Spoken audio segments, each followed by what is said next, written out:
Welcome to the Leaders in Payments podcast, where we talk to C-level leaders from across the payments landscape. We'll be discussing the products and services that impact the payment space today, as well as trends and predictions for the future of payments. We will also hear stories from our guests about their journeys to the top. When you look at successful people, they all just work really, really hard. I think that sometimes we'll read about a celebrity or an executive and they'll say, I just had no plan and I just kind of ended up here. And I always think that's just not really true. There's usually years of hard work behind that overnight success you're looking at.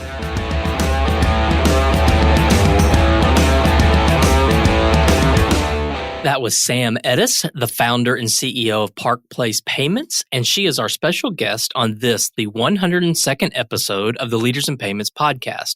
I'm honored to have her on the show as our third guest in the Women Leaders in Payments Month, sponsored by American Express. Sam grew up in New York City and played competitive tennis from childhood through college. She went to Harvard College and then on to Harvard Business School. Sam has devoted her career to advocating and supporting women. In fact, this is what led her to founding Park Place Payments. Her unique sales force is comprised of women with no payments background who are trained on how to sell payments to their doctors, dentists, and other small businesses in their local area. Sam co-hosts her own podcast, has written 5 books, is a renowned speaker, and makes regular appearances on TV. Given her extensive background and experience helping women succeed, she provides some powerful and insightful leadership advice for all women in payments. We've got a great episode ahead, so let's get started.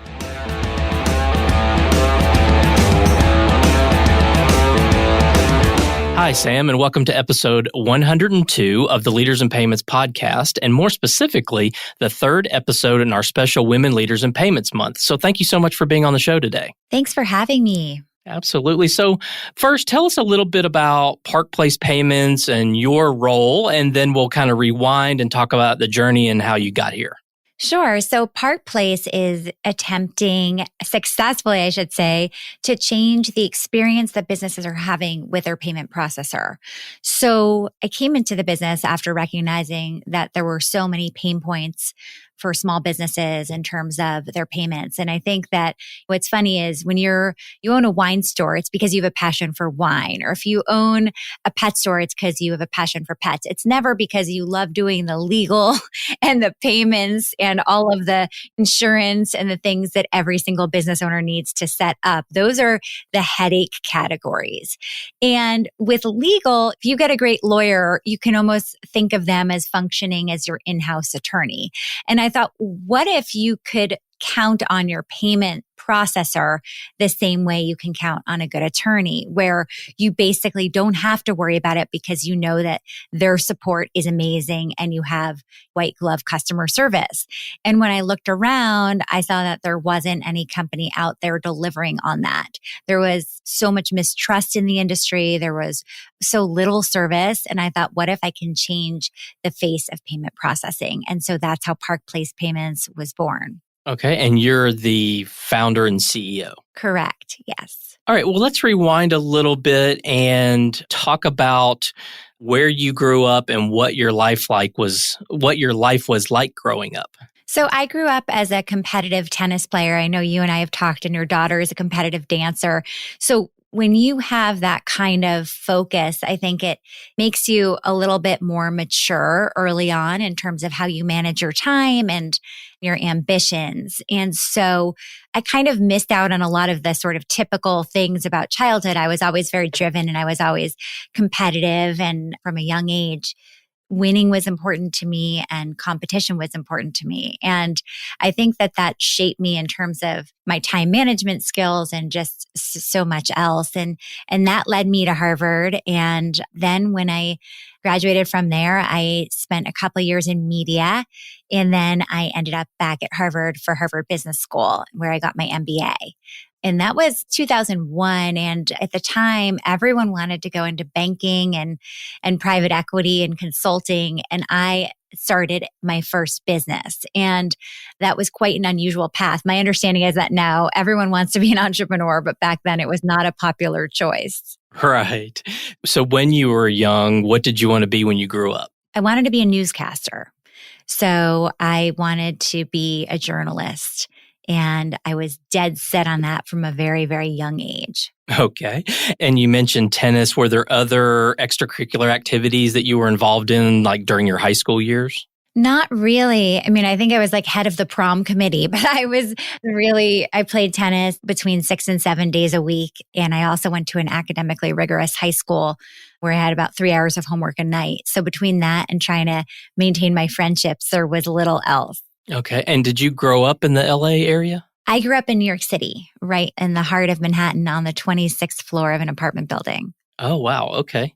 So after high school, like you mentioned, you went on to Harvard and then to Harvard Business School. So what was your college experience like? I'm still very, very close today with my college friends. It was an amazing experience. I entered Harvard as a varsity athlete. So obviously when you're at a Division I school, that's important. So you immediately have a wide group of friends who are other athletes and you meet people really fast. But I had a great experience there. It's an unusual school because everyone lives on campus all 4 years with few exceptions. And you also eat all of your meals on campus. So my roommates and I and another rooming group we were really close with, we literally ate 20 meals a week together. So we became like a little family and we're still really close today. And so you played tennis when you were there? Yep. I played number 2 singles and number 2 doubles. Okay. Did you have aspirations of trying to turn pro in tennis? Never. No, I was always very realistic about the goal, which was to get me into the best school I could get into. And that is what it did. But it's funny because I am still in touch with so many of the nationally ranked tennis players that I grew up with. We all feel really connected. In fact, in my current business, one of them is my attorney and another one of them is an investor. So, and another one, actually, I should say, a guy I grew up playing tennis with, he does all of our insurance. So I like to collect people and keep them close. That's great. That's a great trait to have. So do you remember what your very first job was? Oh, yeah. So I graduated from college and I moved out to Los Angeles and I wanted to be in the entertainment industry, but behind the scenes, maybe as a producer. And I got my first job was at Creative Artists Agency, which was and still is a top talent agency for actors and directors and producers. And I was an assistant to a pretty crazy boss. He was known as the toughest agent there in terms of how he treated his assistants. And yeah, I thought I could change him, but that was not going to happen. So he would throw things when he got angry. He would yell a lot and I learned a lot on the plus side. So yes, I won't ever forget my experience as a Hollywood assistant. Hopefully that's not the norm. In Hollywood, it was. I think things have changed a lot since then. Right. Well, we're going to pivot away from your career for a minute, and I'm going to ask you some what I'm calling rapid fire questions. And I'd like, if you can, to provide one-word answers where possible and trying to get the audience maybe to know you a little better. And then we'll jump back to your career if that's okay. Sure. So what was your least favorite subject in high school? Science. What is your favorite board game? I have to say Monopoly because my company is called Park Place. I love it. If you could have any superpower, what would it be? To heal people's pain. I'm a feeler. So if there's someone in the room that is suffering, I immediately feel their pain. Gotcha. What is your favorite season of the year? Summer. What is the most used app on your phone? Maybe Instacart, Postmates. I think that for a little while it was Clubhouse, but I'm kind of over that. That's a really great question. I'd have to probably look at my phone, but I would say it's probably Instacart or Postmates because I'm all about efficiency. Okay. If you could time travel, what period of time would you go to? Oh, my quote that I live my life by is don't live life in the past lane. So it probably wouldn't be the past. I don't know. I'm pretty happy where I am right now. What's ironic about that is in the first episode of the Women Leaders in Payments Month, had the very same answer was, I don't like to think about the past. I like to think about the future. So that's a very common theme, obviously, with female leaders. What is your favorite bird? I hate birds. Oh, okay. Would you rather be able to speak every language in the world or be able to talk to animals? Oh, I love to communicate with all people. So I would say that every language in the world would be a pretty cool party trick. Okay. If there was a movie about your life, who would play your role? Oh, gosh, that is such a great question because it's different. Probably Reese Witherspoon. I get the Legally Blonde comparison a lot, so I'll just embrace it. Okay. Vanilla or chocolate? Chocolate. All right. So that was the 10 questions. So I hope that was fun for you and for everybody. So I passed. You passed. You passed very well. I think we all know you a little better. Although I think I was a little bit wordy. I don't think I'm good at the one-word answer thing. Well, I said do your best, and that's perfect. Hey, this is your host, Greg Myers, and I'd like to take a quick minute to thank American Express for being the sponsor of the Women Leaders in Payments Month. American Express is a globally integrated payments company that provides customers with access to products, insights, and experiences that enrich lives and build business success. Again, thank you, American Express. And now back to the show. All right, so let's get back to your career and start getting to a little more of the leadership side of things. But before we do that, I'm going to read a little bit of your bio because I think it'll help put into context the rest of the conversation. So if you don't mind, I'm going to read a little bit here. And this is sort of directly from your website, but I'm just going to read this real quickly. As a dedicated champion of women, Sam has devoted her career to advocating and supporting women in the pursuit of their dreams. In Sam's quest to help women achieve financial independence, she launched Park Place Payments, a company disrupting the payment processing industry with a new kind of sales force, which I think we'll touch on that in a minute. Since earning her undergraduate and MBA degrees from Harvard, Sam has become a best-selling author of 5 books, a renowned speaker, and co-host of What's Her Story with Sam and Amy, a weekly podcast for iHeart. So I'm going to say this real quick. I think you're the first person that I've interviewed that also has a podcast. Sam's most recent book is The Pie Life, a guilt-free recipe for success and satisfaction. She writes a popular weekly work-life newsletter on the same topic. Sam makes regular national television appearances on shows including NBC News, The Doctors, Access Hollywood, Good Morning America, Dr. Phil, and The Today Show, among others. She has been featured and quoted in The Wall Street Journal, The New York Times, USA Today, Inc., Fast Company, and Success Magazine. She was the host of a leading internet talk show, Obsessed TV, which she created and produced with entrepreneur Gary Vee. Sam co-founded the Los Angeles Women's Collective, aimed at supporting women to run for office nationally and win. She serves on the advisory board of the Forbes School of Business and Technology.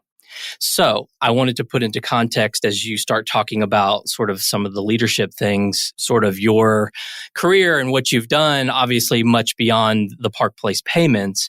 So given your success in championing women, why did you start a payments company? So I was actually on book tour for my last book, which came out 4 years ago. And I was speaking, at companies across the country, from Google to Target and Twitter and General Mills and beyond. And I was also speaking at a lot of women's conferences. And the one group of women I was unable to help were the women who left the workforce and wanted to return, but found that there were no opportunities. And unfortunately, a lot of these women had ended up selling makeup and skincare and essential oils and wine to their friends through multi-level marketing companies. And they weren't even making martini money. I mean, most of them were losing money. A lot of those MLMs actually prey on women, and more than 90% of people don't even break even. They lose money. At the same time, I was also keynoting an MLM conference, and I met all of the women there, and they were extraordinary. They were really experienced. They had great work experience. They had a great work ethic, and they just weren't given any opportunities in the workforce. And so I thought, okay, well, I'm going to really pair this with something that happened to me 10 years ago. So about 10 years ago, I was at a conference that was like a boondoggle for the top guys in the credit card processing industry. I say guys because when I arrived there were 20 male-owned companies, so 20 founders, all men, all white men. And they all showed up on private planes. And I said to them, where are the women? Where are the people of color? And they laughed at me and said, there are none in this industry. And at that moment, now that was many years ago, I thought, okay, I'm going to come back and crush these guys, but I'll wait until like I'm 60 or 70. I don't have to do it anytime soon. But then when I was 4 years ago, I thought, okay, hold on. What if I could train this group of women to sell payment processing to their pediatrician and their kid's dentist and their hair salon and so on. And then their resume would have financial services salesperson on it, as opposed to I sold makeup at a party at my friend's house. And they'd be taken seriously. So I spent 2018 testing this model. I went to 6 different cities and trained people with zero background in payment processing to sell to their local businesses. And then based on their success, I raised an angel round of financing in 2019. And then we just followed up with a seed round in 2021. So we're growing really fast, and it's been really amazing to see the reaction in the marketplace to us because we're totally different. We have a no pressure sales situation. We're completely honest. We have one rate card. We don't negotiate. We try to give you the best rate from the beginning. And our customer service is white glove customer service. And are your sales people also the customer service people? No, they're the account executives. And then once you launch, you are moved over to our merchant support team, which is they've been in the business their entire careers. So they have collectively years and years and years of experience. Whereas our account executives, who are the frontline salespeople, they do not have a background in payment processing typically. So they're from outside the industry. They're former teachers and flight attendants and doctors and Olympic gold medalists. I mean, people in every different background and field you can imagine. And we train them online to sell payment processing the Park Place way. Okay, that is a very unique model. And I'm glad that we were able to talk about it because I think people in this industry, people who listen to this will find it quite amazing and interesting. So from a leadership perspective, I mean, obviously you've been in this leadership role multiple times, many times, not only your own career, but now with this business. What would you say are some of your guiding principles? I think it's all about people. Like what's been really interesting, especially having raised money, is that so many people think of disruption in terms of disrupting technology. And there's constant iterations and changes technologically in fintech, which is super exciting. But I don't think we talk enough about disrupting the user experience. And so we lead with people first. We have a very strong culture at our company. It's a very celebratory culture, but it's also we get shit done kind of culture. It's a combination of caring tremendously, but also being as efficient as we can be and really making sure that we're delivering the best possible experience to our customers.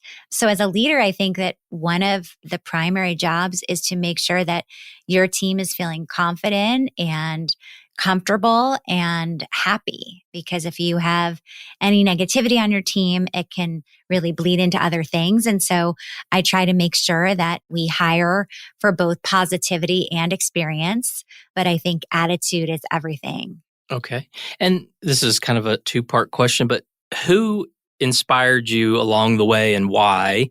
And did you or do you still have mentors? So in terms of inspiration along the way, I mean, my mom was probably my first inspiration. She was always shared with me from a very young age the importance of being financially independent and not depending on a man for my financial independence. And she always shared that it would mean a lot more freedom in my life to make choices not based on money, but based on passion and based on love and based on things that I really wanted in my life rather than things I had to do because I was dependent on another person financially.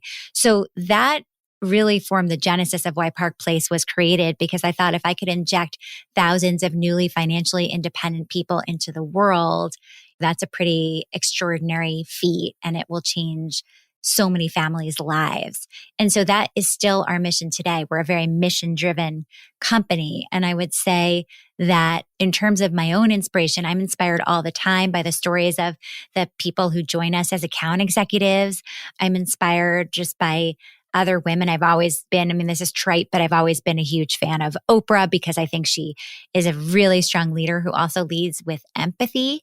And I find inspiration all the time in just extraordinary people's stories, people who are doing well while doing good. And what about mentors? I've had so many mentors in my life. One of my mentors is one of my first bosses when I worked in magazine publishing at Ziff Davis. Her name is Lucy Woltman. She then went on to work at Zillow after a few other positions, and that's where she still is today. And she's truly the most extraordinary sales trainer I've ever met in my life. And so I'm eternally grateful to her, and we still keep in close touch. And then I think that what's interesting is I think my definition of mentorship has changed over the years. So, for example, today, if I have any sort of business problem, whether it's a founder problem or I'm raising money or whatever the subject is, I will go to certain women I'm close with who I know have been in that situation and lean on them. And I think that one of my suggestions to other entrepreneurs or other leaders is to broaden our definition of what a mentor is, because it's kind of like you don't just have one friend, right? When you have one friend, that person's going to disappoint you because you can't lean on one friend for everything. You might have one friend that's a great listener and another friend that makes you laugh and another friend that you like to travel with. But in terms of when you think about a mentor, having one person probably hasn't walked the same path that you have. But when you cobble together a bunch of inspirational people in your life, you have a sort of board of advisors that you can go to, whether you have a personal or professional problem. And so there's a number of people I lean on in that capacity. Yeah, I want to dig a little deeper on this subject because I think it's relevant for people who are aspiring to be leaders, right? They hear a lot about finding mentors and developing mentors, but they don't really know how. And I think a lot of times, if you're not in a big company that might have a program that you can get into that might match you up with an executive or something, do you have any thoughts on how someone that's maybe just starting out or maybe mid-level female sees someone that inspires them and wants to reach out or wants to get to know that person or have that person become their mentor? What should they do? What steps should they take to kind of develop that or try to develop that relationship? It's a great question. There's a couple of things I'll say on that. One is that when you look around you, whether it's in your neighborhood or your industry or your alumni or whatever it is, there's probably peers of yours that are doing a little bit better than you or that always have had incredible drive and are really thriving in their careers, even if they're different industries. Really cultivate that relationship with that person. Take them out to lunch or dinner, or befriend them, and really make sure that you have people who are pushing you a little further than you're going today. And so I think seeking out a crowd that's going to motivate you is actually quite important. In terms of someone in your industry that you admire, for example, I think it's never been easier to find those people. And one of the reasons is social media. So social media is a free way of connecting, whether it's on LinkedIn or whether it's on Facebook or Twitter. People are more accessible, or Instagram, than ever before. And what you don't realize is everyone has power, and that power is their social media currency. So for example, you're on Twitter and you see someone in your industry that you admire. Start following them, start liking all their posts, start retweeting them, start giving them social media love. And it tricks people, and not in a bad way, in a positive way, into thinking that they have a relationship with you. I have had so many people who follow me on social media who then become in real life friends, because over time, you kind of almost forget how you met them, or you end up developing an online relationship with them first. And I think that giving your social media currency through likes or comments is actually a great way of getting someone in your industry's attention. Now, if you are in a corporate position and there is a person you admire in your industry that is not on social media, then there are other ways to go about it. You can send them a cold email. I can't tell you how many cold emails I continue to send in my career. If I read an article about someone, I will reach out to them and tell them how much I enjoyed reading about them. I am constantly building my network. I don't think that you should ever stop building your network. I think it's really important not just to keep in touch with people from your past, but also to constantly be cultivating new relationships. And because of the internet, it's never been easier to identify those people and figure out who they are and how to reach out to them. I think that's some great advice. So what is one characteristic that you believe every woman leader should possess? Well, it's really a characteristic that every leader should possess, and it's curiosity. I think that the best leaders are those who are constantly learning and trying to better themselves. I know that I don't have all the answers. I know that I can always be better than I am today. And so I'm constantly, whether it's listening to podcasts or whether it's reading, one of the things I'm always doing as a leader is reading novels, because I think that it helps you understand people even better and expands your way of thinking and expands your creativity to be reading outside of your comfort zone. I think a lot of leaders make the mistake of only reading nonfiction books about other leaders, but often you learn more from fiction than you do from nonfiction. So that's one thing, is I think that I've always been inspired by curious people. And I'm just even thinking, one of the people I interviewed on my own podcast was Mindy Grossman, who was the former CEO of Home Shopping Network. And now she's a CEO of Weight Watchers, which is now called WW. She's one of my personal favorite leaders, and we've become friendly. She had me do a speaking engagement at Home Shopping Network years ago, and we've kept in touch ever since.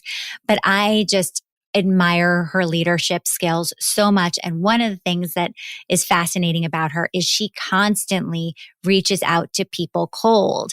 Anyone she reads about, she's like a voracious reader like I am. And she'll just constantly reach out to people and say, oh, next time you're in my town, I'd love to take you to dinner. She's always building new relationships because she knows that there's always so much to learn. I think that's a good segue into the next question. Beyond reading, what do you do to ensure you continue to grow and develop as a leader? I'm always asking for feedback from people I respect and saying, what could I have done better? For example, I made a hiring mistake, let's say last year. I think about, okay, what was it that I did wrong in terms of my screening process? What could I do better next time? That doesn't mean I'm going to bat 100 next time. It just means that I'm taking every single experience and learning from it. And I think one of the sort of blockers to learning and growing as a leader or in any position, frankly, is when you're defensive and when you don't want to hear feedback. And it's really hard to take constructive criticism because you're too worried about being defensive or defending your position. I think it's so important to, and honestly, I think at times in my life, I've been too defensive. And I think as I age, as I have more experience, I think I'm less defensive and more open to feedback from so many different sources than I ever have been in the past. And that's really helped me sort of to leapfrog as a leader more than I had been in the past. So you mentioned earlier about the conference with the 20 old white men that were running payments companies. In the last 10 years, do you feel as though that has changed? And if so, why do you think that's changed? From where I sit, it's changed very little. I go to a lot of industry conferences and I'm usually the only woman. I would say I'm very often the only woman in the room or the only non-wife, non-sister, non-relative in the room when it comes to founders or owners of payment processing companies. I think that it still remains an old boys club. And I think it's evident in the practices. It's just whenever you enter an industry where people, when you ask a question and people respond with, well, that's because we've always done it that way, you stay in that industry because that industry is ripe for disruption. And that is what the payment processing industry is like. I mean, even just a couple of months ago in the Green Sheet, there was an article about how to keep adding fees to your customers. And it's just crazy to me that that's actually in print. This is how it's always been done. And as opposed to saying, how can we be a partner to small businesses? How can we keep this account for 10 years, 20 years? How can we help be a resource and an asset to this business as opposed to sort of a bloodsucker of the business? And I think that I personally get inspired when I go to industry conferences because I'll leave there thinking, okay, I'm going to kick these people's asses because I know that we're better. We have better service. We have a better product. We have better delivery of our service. And I think it's just so important to have people caring about the health of your business. And I don't see a lot of that in our industry. I feel like there's a lot of folks who will listen to this series on women leaders in payments and kind of want to understand and get advice from people like you who have founded companies and are successfully running companies at the CEO level. What advice would you give them that would help them to be more successful as they grow in their career? I think it's opportunities to really be learning and making sure that you're always in a position where you're growing. You never want to stay in a place where you're not being challenged or expanding your understanding of the industry, expanding the opportunities you have. I think that you have to be your own best advocate when it comes to your career. And that means speaking up and using your voice and asking for more responsibility if you feel that you're ready for it.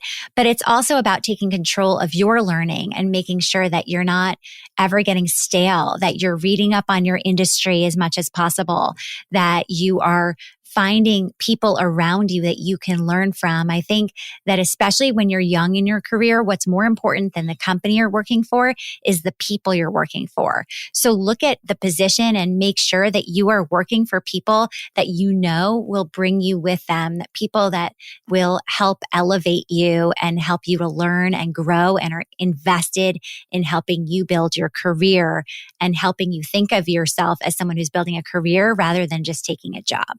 Similar question, but maybe for those who are thinking about starting their own company. So you've obviously done that in this space. So advice for the women out there who are scratching their head saying, hey, I think I can do this. What kind of advice would you give them if they're thinking of starting a payments company? I think if you're starting a company, you just want to make sure that you're at a point in your life where you can take on some risk, that you have a financial plan for how to go about starting the company, that you have the confidence to do it, and that you surround yourself by people who maybe can fill the gaps that you have. I think one of the most important things is to be aware of the places where you're weak and then to hire around them. But nobody knows everything, right? And if you waited until you knew every single thing to start a company, you'll never start it. So it's much more about knowing what you're good at, playing to your strengths, and then hiring to fill your weaknesses. Well, this next question, one of my favorite podcasts is called How I Built This by Guy Raz. It's one of my favorites, and he always asks this question at the end. So this is going to be our final question. How much of your success do you attribute to hard work versus luck? Oh, I think none of it is luck. I really don't. I think that when you look at successful people, they all just work really, really hard. I think that sometimes we'll read about a celebrity or an executive and they'll say, I just had no plan and I just kind of ended up here. And I always think that's just not really true. There's usually years of hard work behind that overnight success you're looking at. And I think hard work ultimately is actually more important than talent. So if you had to choose one, it would be hard work, because hard work without talent can still get you really far, but talent with hard work doesn't get you anywhere. Right. Well, Sam, we've covered a lot of ground about you and your background and your company and your advice for future leaders. Is there anything else you wanted to add before we wrap up? Just that, thank you so much for having me on your podcast. I know from being a podcast host, I know that the work that goes into it and the research that you put into all of your guests, and I appreciate you having me. Absolutely. Well, thank you so much for your time today. I know it's very valuable, so thank you again for being here. Thank you. And to all you listeners out there, I thank you for your time as well. And until the next story. Thank you for joining us this week on the Leaders in Payments podcast. Make sure you visit our website at leadersinpayments.com, where you can subscribe to the show and where you'll find our show notes. If you enjoyed listening, please share on your social channels as well.